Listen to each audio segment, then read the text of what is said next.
సందర్భంగా వివిధ కుల సంఘాలు, బీసీ సంఘాలు మరియు మేధావులు, అడ్వకేట్లు ఈ కార్యక్రమానికి హాజరు కావడం మంచి విషయమని సందర్భంగా తెలియజేస్తున్నాను. ఈ సందర్భంగా రానున్న పార్లమెంటు సమావేశాలలో ప్రత్యేకంగా ముఖ్యంగా ఈరోజు బీసీలకు ప్రత్యేక మంత్రిత్వ శాఖ కావాలనే ప్రధాన డిమాండు, అలాగే ఈ యొక్క జనాభా గణనలో కులగణనలో ఓబీసీ కాలం అనేది చేర్చడం అనేది ఒక రెండవది. మరియు ముఖ్యంగా ఈ యొక్క పార్లమెంటు సమావేశాలలో బీసీ బిల్లు పెట్టాలి అనే ప్రధాన డిమాండ్తో ఈరోజు అఖిలపక్ష సమావేశం ఏర్పాటు చేయడం జరిగింది. ఈ కార్యక్రమానికి హాజరైన అందరికీ నా యొక్క ప్రత్యేక ధన్యవాదాలు తెలియజేస్తున్నాను. ఈ సందర్భంగా దశాబ్దాలుగా బీసీలు ఆర్థికంగా, సామాజికంగా, రాజకీయంగా వెనుకబాటుతనం ఉన్నదనేది తెలిసిందే, అది అక్షర సత్యం.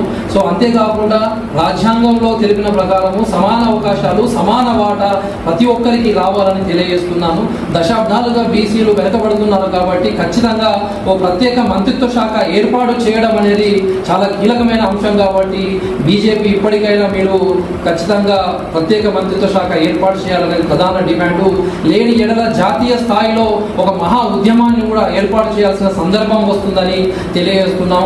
అంతేకాకుండా ముఖ్యంగా బీసీల కోసం ప్రత్యేకమైన బీసీ బిల్లును కూడా ఈ పార్లమెంటు సమావేశాలలో పెట్టాలని, లేని ఎడల రానున్న రోజులలో జాతీయ స్థాయిలో అన్ని రాష్ట్రాలలో ఉన్న బీసీ ఉద్యమ నాయకులను కలుపుకొని ఒక జాతీయ ఉద్యమాన్ని ఏర్పాటు చేస్తామని తెలియజేస్తా ఉన్నాను.